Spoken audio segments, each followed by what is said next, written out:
The Cathedral of Cinder Peak was no longer a place of worship. It was a factory of desperate magic. The stone singer, who called herself Kara, stood by the altar, her obsidian skin drinking in the firelight.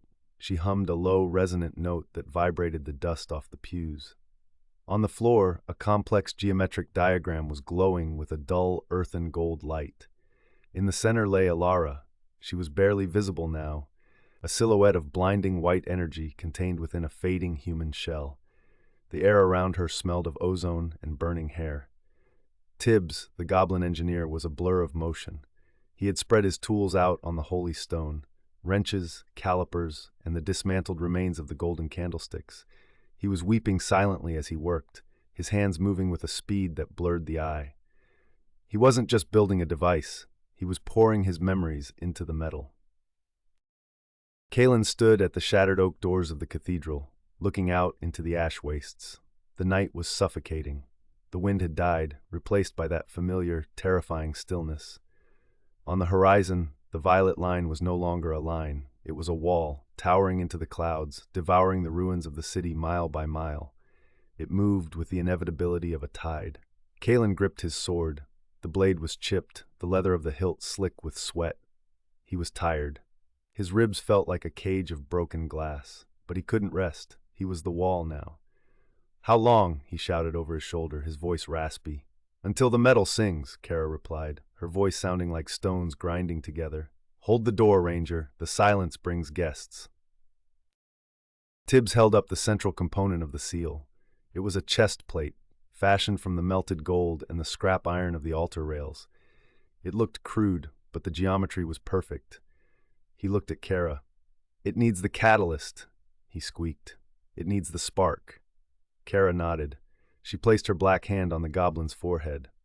"Give it," she commanded. "Give it the design of the sparrow. Give it the heat of the boiler.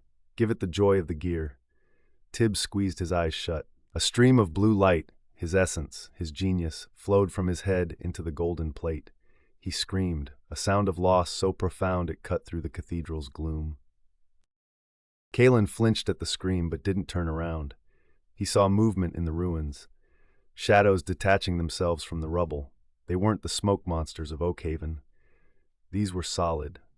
The silence had found the ancient ossuaries of the city. Figures emerged from the gray mist, suits of rusted armor, empty of flesh but filled with violet smoke. The Hollow Knights. They dragged rusted greatswords and maces behind them, scraping sparks against the cobblestones. There were dozens of them. They moved with a jerky, puppet-like coordination. "Tibbs had better be worth it," Kalen muttered, stepping out onto the portico. He was one man against an army of ghosts. The first knight charged. It was slow, lumbering, but it had the weight of iron. It swung a massive hammer. Kalen didn't block. The impact would have shattered his arm. He sidestepped, the hammer smashing into the stone step, cracking it. Kalen drove his sword into the gap between the pauldron and the helmet. Steel met violet smoke. There was no resistance, no flesh. The armor didn't fall, it simply backhanded him. Kalen flew backward, hitting the heavy doorframe. "They don't bleed," he shouted into the cathedral. "Hurry up!" He scrambled to his feet as 3 more knights ascended the stairs. Inside, the ritual was reaching its climax. The chest plate was glowing blue now, humming with Tibbs' stolen genius. Kara took it from the goblin's trembling hands. Tibbs slumped to the floor, his eyes glassy and vacant. He looked at his hands, then at the tools, with no recognition. He had forgotten what a wrench was. Kara moved to the altar. She placed the chest plate onto Elara. The moment the metal touched the girl's glowing skin, a shockwave blasted through the room. The white light of the girl fought the blue light of the seal. Arcs of lightning struck the pillars, blowing chunks of stone into the air. Elara screamed, a sound that wasn't human. It was the sound of a star being compressed. Her back arched off the altar. The white light was being forced inward, compressed by the geometry of the seal. Kara held the plate down with all her strength, her obsidian skin cracking under the heat. Gold blood oozed from the fissures in her hands. "Bind," she roared in the ancient tongue of the earth. "Bind the sky to the stone." The floor of the cathedral shook. The diagram burned itself into the rock, turning molten. Outside, Kalen was fighting a losing battle. He was surrounded. He ducked a claymore swing that took a chip out of the stone column next to his head. He rolled, slashing at the legs of a knight. He severed the leather straps and the leg armor fell apart. The knight collapsed, but the torso kept crawling toward him, dragged by its arms. They were relentless. Kalen was bleeding from a cut on his forehead, his vision blurring. He backed into the sanctuary, the knights pressing him through the doors. "I can't hold them!" he yelled. He kicked a pew into the path of the lead knight, a futile gesture against the tide of iron. The lead knight, a massive figure in plate mail adorned with rotting velvet, stepped over the pew. It raised a rusted executioner's sword. Kalen raised his own blade, knowing it would shatter. Suddenly, a beam of blue light shot from the altar. It wasn't an attack, it was a pulse. It hit the knight in the chest. The armor didn't break, it stopped. The violet smoke inside turned white, then dissipated. The armor collapsed, an empty pile of scrap metal. Kalen lowered his sword, panting. He looked back at the altar. Elara sat up. The blinding light was gone. In its place, she wore the chest plate, an intricate steampunk meets magic device of gold and iron fused to her dress. In the center of the plate, a small spinning aperture glowed with a soft, stable blue light. She looked human again, though her hair remained stark white. She looked at Kalen, her eyes clear. She raised her hand, and the remaining knights in the doorway were lifted into the air by an invisible force and slammed backward out of the cathedral. She clenched her fist, and the heavy oak doors slammed shut and locked themselves with a boom. Silence returned to the cathedral, real silence this time. Kalen slid down a pillar, sitting on the floor. He dropped his sword. His hands were shaking. Kara slumped against the altar, cradling her cracked hands. Tibbs was playing with a piece of dust, humming a tune that had no melody. Kalen looked at the goblin. "Tibbs?" he asked softly. The goblin looked up, smiling a vacuous, happy smile. "Pretty light," Tibbs said. Kalen felt a knot in his throat. The engineer was gone. The price had been paid. Elara slid off the altar. She walked over to Tibbs. She touched his cheek. "Thank you," she whispered. Tibbs giggled. Elara stood up and looked at Kalen. She looked older now, not in years, but in weight. "The silence is at the door," she said. "We bought time, but not safety." Kalen nodded, forcing himself to stand. He picked up his sword. "The Sparrow is out of fuel. The city is surrounded. Where do we go?" Kara spoke from the shadows. "Down, the hollow ways." "The hollow ways?" Kalen asked. "Myths. The old transport tunnels." "Not myths," Kara said, standing up. Her hands were healing slowly, the gold blood hardening into scars. "The veins of the old world run deep. They connect Cinder Peak to the Iron Pass and beyond, to the High King's seat." She walked to a heavy stone sarcophagus behind the altar. "Help me push this." Kalen and Elara pushed. With Elara's new telekinetic strength, the stone lid slid aside easily, revealing a dark, spiraling staircase going down into the earth. "We leave the goblin," Kara said. Kalen bristled. "No, we don't leave anyone." "He will slow us down," Kara stated cold logic. "He is happy here. He does not know fear anymore." Kalen looked at Tibbs, who was stacking pebbles. "If the silence takes him, he becomes one of them," Kalen said. "I won't let that happen."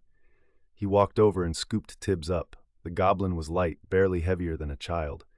Tibbs hugged Kalen's neck. "Uppy uppy," Tibbs chirped. Kalen swallowed hard. "Yeah, buddy, uppy uppy." He strapped Tibbs to his back using his cloak. They descended into the dark. The air grew cold and stale. The stairs wound down for what felt like miles. Above them, they heard a muffled thud. The violet tide had breached the cathedral doors. The sanctuary was gone. They were in the underworld now. Kalen lit a torch he had scavenged from the wall sconce. The light revealed walls lined with skulls. "The catacombs of the saints," Kara whispered. "Walk quietly. The dead here are old, and they do not like to be woken." The stairs ended in a massive underground tunnel. It was cylindrical, lined with smooth, ceramic tiles. Running along the floor were two metal rails. The hollow ways. "A train," Kalen muttered. "I've heard stories." There was no train here, only the empty track stretching into the darkness. "We walk," Kara said. "The tracks lead north." They began the trek. The echo of their footsteps was loud. Clack, clack, clack. Elara's chest plate hummed softly, a counter-rhythm to the dark. They walked for hours. Tibbs fell asleep on Kalen's back. Elara walked beside Kalen, her hand hovering near her chest device. "Does it hurt?" Kalen asked. "No," she said. "It feels heavy, like I'm carrying a lake inside a cup." She looked at him. "You saved me, Kalen. You could have run." Kalen shrugged, wincing as his ribs protested. "I'm a courier. I finished the delivery." He smiled, but his eyes were scanning the dark. He heard something, not behind them, ahead of them. The sound was a chittering, like insects, but big ones. Kara stopped, raising her staff. "Skitterwhites," she hissed, "scavengers of the deep." The darkness ahead moved. Dozens of glowing red eyes appeared on the ceiling of the tunnel. Then the creatures dropped. They were pale, hairless things, humanoid but running on all fours with long, needle-like teeth. They blocked the path. They were blind, sniffing the air. They smelled the blood on Kalen's armor. "Light," Kalen whispered to Elara. "Can you flare?" Elara shook her head. "If I flare, I might break the seal. Tibbs isn't here to fix it." Kalen drew his sword. "Right, the old-fashioned way then." He handed the torch to Kara. "Protect the girl. I'll clear the path." He charged. It was madness. He was one man against a pack, but the tunnel bottlenecked them. Kalen swung his sword in wide arcs, keeping them at bay. The whites shrieked, recoiling from the steel, but they were hungry. One leaped over Kalen's guard, landing on his shoulders, snapping at Tibbs. Tibbs woke up screaming. He grabbed the white's ear and bit it. The creature howled and let go. Kalen spun, driving his sword through the beast's chest. "Nice work, buddy," Kalen yelled. But there were too many. They were swarming the sides. Kara slammed her staff down. The stone floor rippled. Spikes of obsidian shot up, skewering 3 whites. But she was weak from the ritual. She stumbled. A white tackled her. Elara stepped forward. She didn't flare. She focused. She grabbed a loose rail spike with her mind and launched it like a bullet. Thwip! It pierced the white's skull. "Run," Kalen ordered. They sprinted past the scattering pack. The whites gave chase, their claws clicking on the tiles. They needed a barricade, a door, anything. The tunnel opened up into a station, a vast underground platform with tiled arches. And there, sitting on the track, was a miracle. A train car, not a wreck. A sealed, armored transport wagon from the Age of Ash. It was rusted but solid. "Get in!" Kalen shoved Elara and Kara toward the open sliding door. They piled into the car. Kalen grabbed the heavy iron handle of the door. A white lunged, catching the door edge with its claws. Kalen stomped on the fingers. Bone crunched. The creature fell back. Kalen slammed the door shut and threw the latch. Clack! The sound of bodies hitting the metal outside was immediate. Thump, thump, scratch. They were safe, but they were trapped in a metal box in the dark. Kalen slumped against the door, sliding down to the floor. "Everyone intact?" he wheezed. Kara nodded. Elara was checking Tibbs. "He's okay," she said. "He thinks it's a game." Kalen laughed, a dry, painful sound. He looked around the car. It was a troop transport. Racks for weapons, empty, benches for soldiers, and at the front, a control cab. "Tibbs," Kalen said. "Do you remember trains?" Tibbs looked at the controls. He tilted his head. "Choo-choo," he offered. Kalen sighed. "Close enough." They examined the cab. It wasn't steam. It was crystal drive like the skiff, but much larger. The crystal in the engine housing was cracked and dead. "It needs power," Kara said. "Immense power." All eyes turned to Elara. She stepped back. I can't. If I connect, I might drain the seal. I might explode again." Kalen looked at the door. The scratching was getting louder. The metal was denting. "We don't have a choice," Kalen said gently. "Just a little, just a spark." Elara approached the engine. She placed her hand on the dead crystal. She closed her eyes. The aperture on her chest spun faster. A thin tendril of blue light snaked from her chest, down her arm, and into the engine. The train groaned. Lights on the dashboard flickered on, amber and green. The air compressor hissed. The whites outside screamed as the vibration shook the platform. "It's working," Elara gasped. "But it's heavy. It's pulling on me." Kalen grabbed the throttle. "Hold on." He jammed it forward. The wheels shrieked, grinding against the rusted track. The train lurched, throwing them all off balance. It began to move, slowly at first, then gaining speed. Clack, clack, clack, clack. They smashed through a pile of debris on the tracks, the armored prow plowing through stone. The scratching on the outside stopped as they left the station behind, accelerating into the black tunnel. They were moving. Kalen kept his hand on the throttle, afraid to let go. The speedometer climbed. 40, 50, 60. The tunnel blurred. Elara stayed connected to the engine, her face pale, sweat beading on her forehead. "You okay?" Kalen asked. "I'm draining," she whispered. "It's like bleeding light." "We just need to get far enough," Kalen said. "Just a few miles." He looked at the map on the dashboard. It was faded, but it showed the line. Terminus. The High King's Citadel. Distance 300 miles. Hours passed. The rhythm of the tracks was hypnotic.